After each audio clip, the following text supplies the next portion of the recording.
Hello, my name's Cody Cunningham, and I'm a missionary with Reaching and Teaching International Ministries.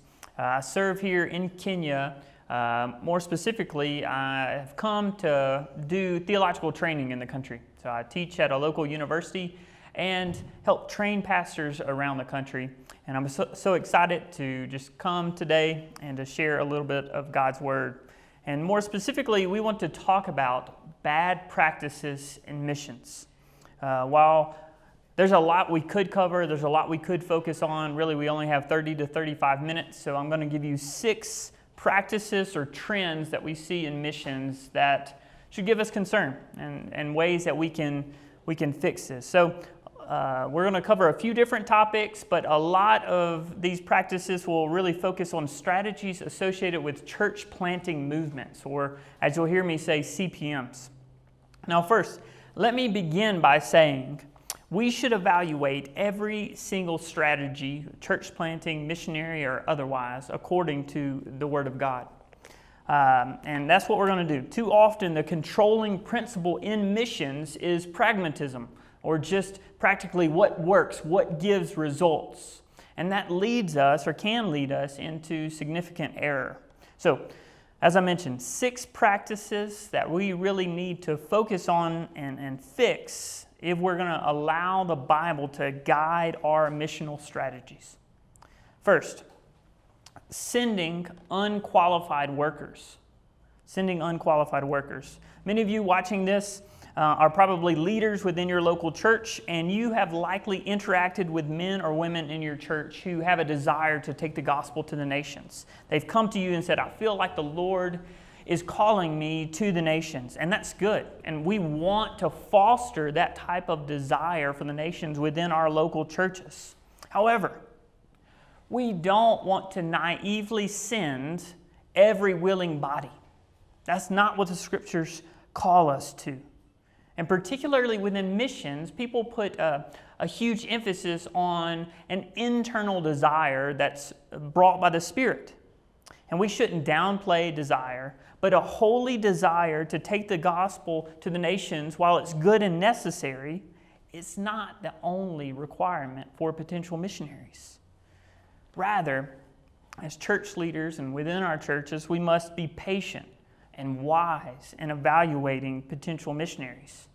If you're sending a man out to plant churches in a cross-cultural setting, he should be elder qualified.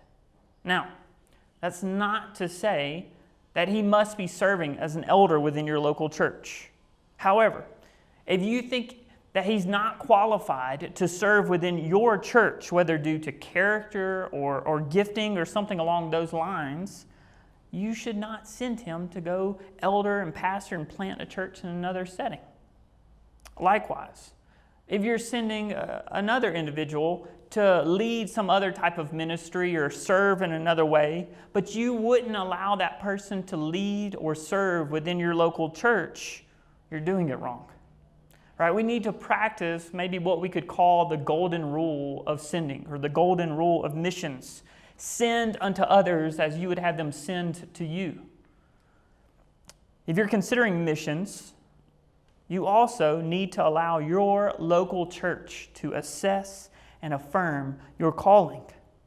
Now, it may be disappointing to hear no or not yet, but trust that your local church is looking after your good and the good of God's mission to the nations. So the first practice that we really need to step back and reconsider and fix is sending unqualified workers to the field. But secondly, a second practice is not supporting those missionaries that we send to the field. We must not only send qualified workers, but we must also support those workers as they go. This support should take the form of financial support, prayer support, counsel, and even working to send additional workers for them. Right? William Carey, who's known as really the father of the modern missions movement, as he was getting ready to go to India, he said, I will go into the pit. I will go if you will hold the rope. He was talking to Andrew Fuller and others who would stay there in England and would support him and support the mission to India. All right? He knew how important that was. He was not going as a lone soldier. There's this romanticized view of missions that we're just going to pack all of our things into bags, hop on an airplane, or hop on a bus and go, and we're just going it alone. But the lone soldier mentality is nowhere found in Scripture, right? Is the church who's called to send and support missionaries. And so, back to Carey, the Baptist Missionary Society, and Andrew Fuller in particular, traveled all around Europe telling people about the mission in India to send workers, to raise money. And they also wrote letters constantly to William Carey as giving him advice and even sometimes rebuking him where they thought he was stepping out of line or maybe heading in a wrong direction. In the same way, this is what churches should be doing now, today. As I mentioned, I'm a missionary here on the field. I was sent out from a church called Emmanuel Community Church in New Orleans, Louisiana. I pastored there before moving over here. And they didn't just see me off at the airport and say, well, good luck. We'll see you whenever we see you. No, I talk to them regularly. One, they're financially supporting us. It's a small church. I helped plan it in 2016, so they don't have the budget to pay everything, but they're generously and sacrificially giving to support us. But also, they're regularly text messaging, calling, right, giving counsel, praying for, and even praying towards sending additional workers in the future. This is what a supporting church should look like. So your church might not have all the financial resources. That's fine. There are ways that we can support the brothers and sisters that we send out. So if we do not think through how to support the missionaries that we send, we are setting them up for failure. There are many missionaries who are serving on the field who are isolated, marriages are crumbling, families are crumbling. It's because they have no sense of support. They have moved into areas where maybe they're the only believers and no one is taking care of them. And it's because really in many ways their sending church is letting them down. And so if you are dedicated to the mission to the nations, then let us pray that the Lord would raise up many in our midst. But let's also think through and be intentional and be wise about how we're supporting those missionaries that we send to the field. So the second practice that we really need to fix in missions is not supporting the missionaries that we send. Third bad practice in missions is focusing only on unreached people groups. Focusing only on unreached people groups. There's a push in missions today to focus exclusively on unreached and unengaged people groups. Now, you might say, well, what exactly is an unreached people group? The Joshua Project really defines an unreached people group basically where it's a people group where there are less than 2% evangelicals within that group. You might say, well, what does that matter? This is, even though the number is a bit arbitrary, some would say that if that number is below 2%, there's not enough of a group of Christianity there to make it self-perpetuating, right? They need some additional outside support to help things get going. Well, like I said, the number in one sense is a bit arbitrary, but proponents of this strategy often talk about how we need to finish the task whenever they talk about going to unreached, unengaged people groups. They say, we can finish the Great Commission. And they often will cite verses like Matthew 24:14, which says, and this gospel of the kingdom will be proclaimed throughout the whole world as a testimony to all nations, and then the end will come. So using this verse, they actually say, we can hurry in or usher in the return of Christ by quickly taking the gospel to the remaining people groups who have not heard. While we can affirm the urgency to take the gospel to those who haven't heard, we need not abandon sending workers to groups that sit above the 2% threshold. Biblically speaking, Matthew 24, I don't think Jesus was trying to give a prescription about how to usher in his return. Rather, he was just describing events as they will happen. But another reason why this 2% threshold should not deter us from sending missionaries is because this number, this of evangelicals really doesn't give us a full picture of doctrinal or church health on the ground. There may be areas or groups with numbers that are way above the 2% mark, but the churches are marked by false teaching and unhealthy churches. Right? The Christianity in that area might be syncretistic or marked by prosperity gospel. Now, as we evaluate different contexts where we might send people, this should affect the type of worker that we send to various areas. Meaning, in some areas, you're going to want to send a pioneer church planter. But in other areas, maybe like in much of Kenya, workers are needed more to partner with local churches to help train and strengthen. Right? We didn't come over here to plant churches. We want to come alongside the churches that are already established to see those strengthen and to help partner with them to go and plant other churches. So folks who neglect the quote-unquote reached for the unreached can unintentionally as well cut off half of the Great Commission. In Matthew 28, verses 18 through 20, it says, Jesus came and said to them, "All authority in heaven and on earth has been given to me. Go therefore and make disciples of all nations, baptizing them in the name of the Father and of the Son and of the Holy Spirit, teaching them to observe all that I have commanded you. And behold, I am with you always to the end of the age." You see, a lot of people who are talking about finishing the task and only focusing on unreached, unengaged people groups, they will focus a lot on proclaiming the gospel and baptizing. And emphasis is kind of cut off for this other part that says, go and teach them to observe all that I have commanded you. Rather, missions is not just about seeing conversions. Mission, the Great Commission, is about seeing healthy disciples, healthy churches spring up all around the globe. And so we can focus so much on preaching and baptisms and conversion that we don't teach them to observe all that Christ has commanded. So we need not focus only on unreached people groups. Now, up to this point, the practices that I have mentioned, they haven't been directly tied to church planting movements. But now let's shift gears a little bit to CPMs. First, let me begin by defining what is a church planting movement. You might hear CPM and things thrown around, but never hear actual definition. I get this definition from the book Church Planting Movements, which was written by David Garrison. And this is what he writes.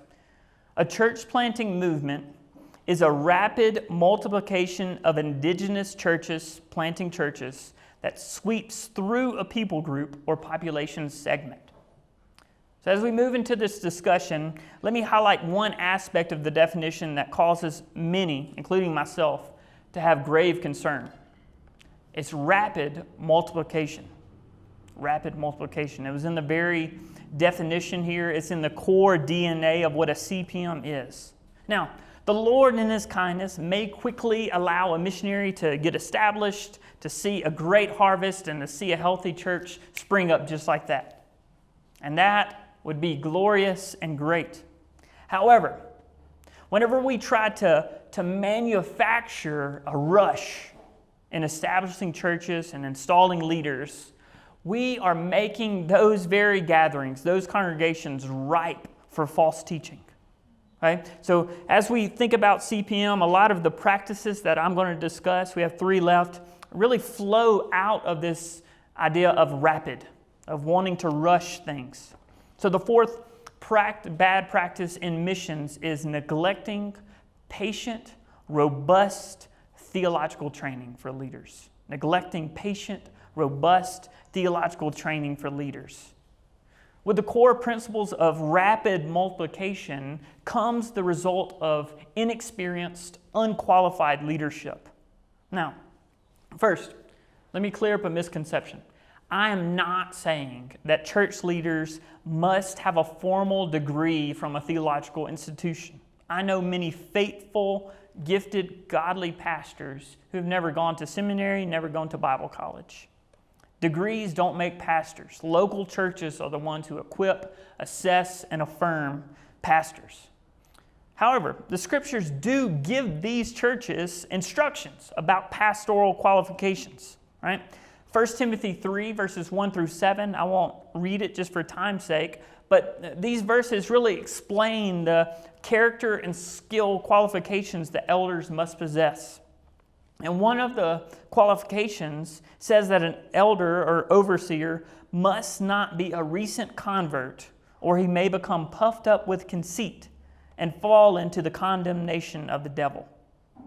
But you see, since built into the core DNA of a CPM is rapid multiplication, these CPM strategies necessarily require new converts to step into leadership roles, which clearly violates Paul's instructions to Timothy. Now, proponents of CPMs, they are motivated by the tragedy that there are many in this world who are dying minute or second after second who have not heard the gospel. So it's a good motivation that's admirable.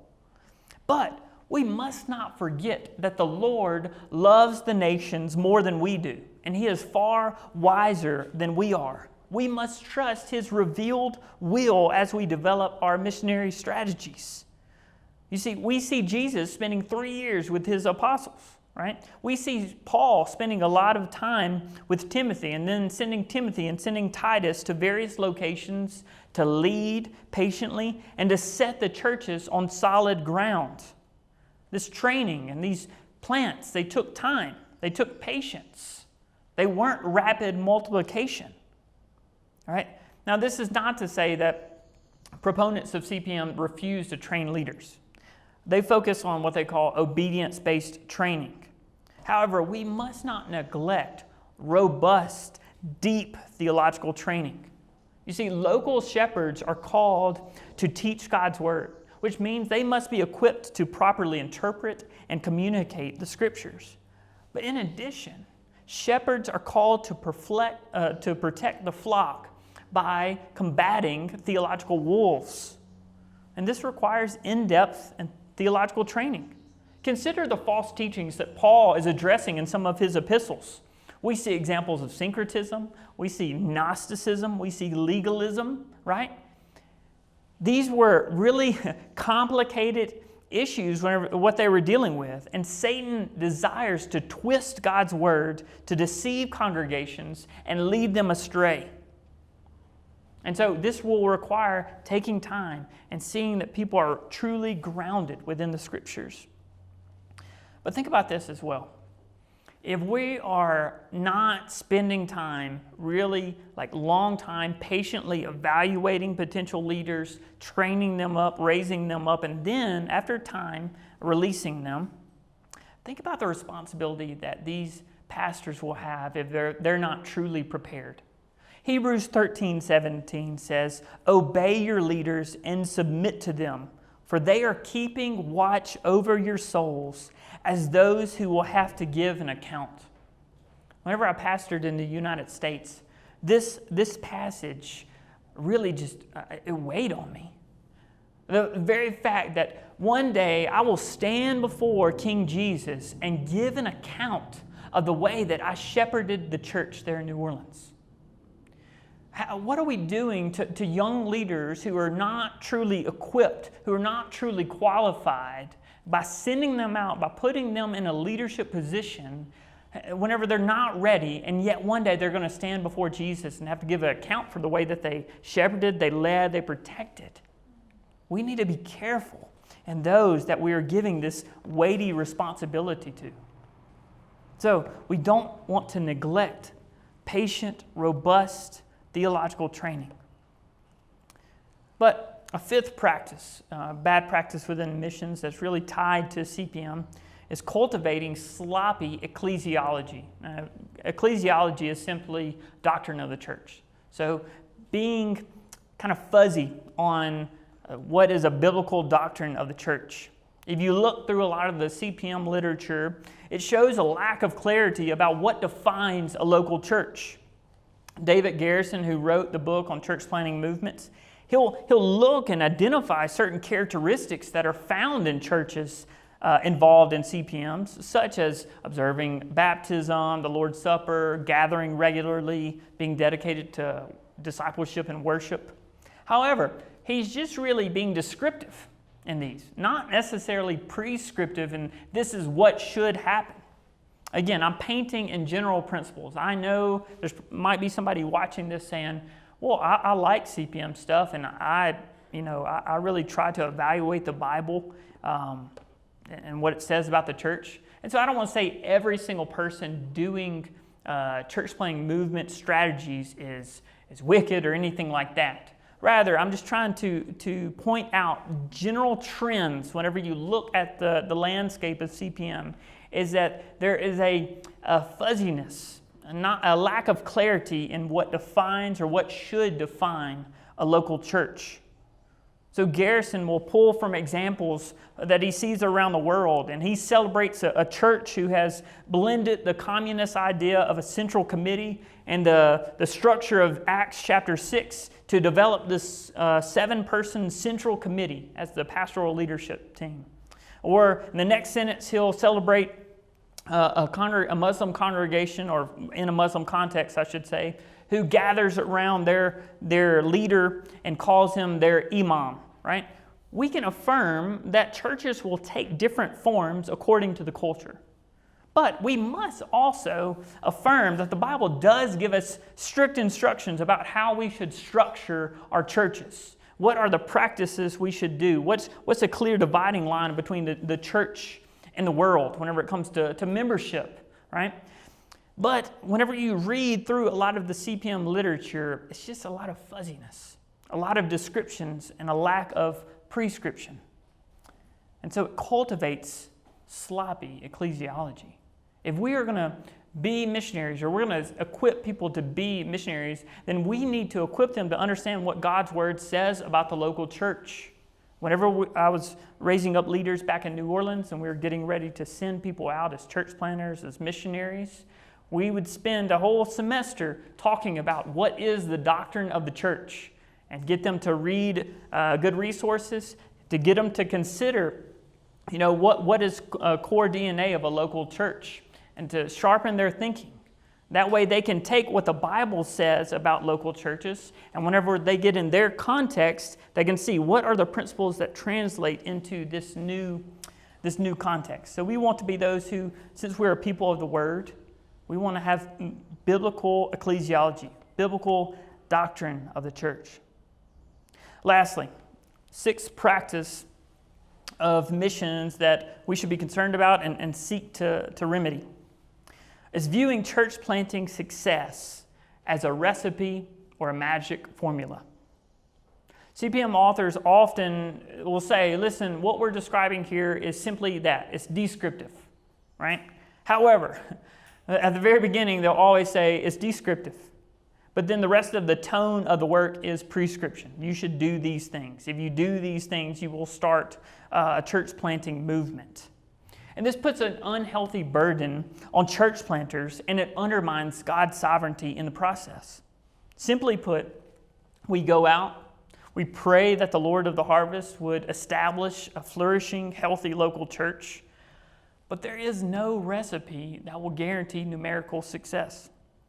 Missionaries are simply called to preach the gospel boldly and clearly, trust that God will accomplish His work. We are faithful stewards of the gospel, and that's it. Some will labor for years, and it might be some of you that are watching this video. You have labored for years preaching the gospel, and you have seen very little external fruit, right?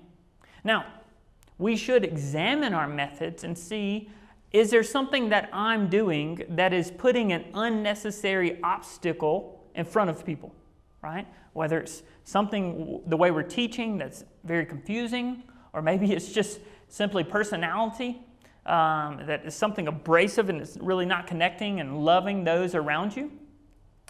But there might be some who are godly and you're preaching clearly, you're preaching boldly, and yet the Lord in His sovereignty has decided not to spring up, allow you to see many, many converts. That doesn't mean you're not being faithful, right? We need to trust God and His sovereignty. We need to just pursue biblical faithfulness. You see, Christ is establishing His church across the globe, and we cannot affect the pace. We should pray, and we should be bold witnesses for Christ. And that's what we can do. We faithfully carry out the mission to which He has called us and trust that the all-loving, all-knowing Lord of the universe will accomplish His redemptive plan. So as we close up, these are 6 bad practices in missions. My prayer for you is that you as a church, or just you as an individual, as you're considering missions, would be a person of the Word, as we're called to be, and would go back and to examine, see what the Scriptures call us to as stewards of the gospel. And I pray that we wouldn't just look at what might be numerical success and just chase that strategy just because it seems like it's working. We're not pragmatists, right? This is not our gospel just to tweak or to change and to do how we want to see fit. We are stewards of the gospel. It's been entrusted to us. We're to carry out God's mission according to God's ways. Thank you.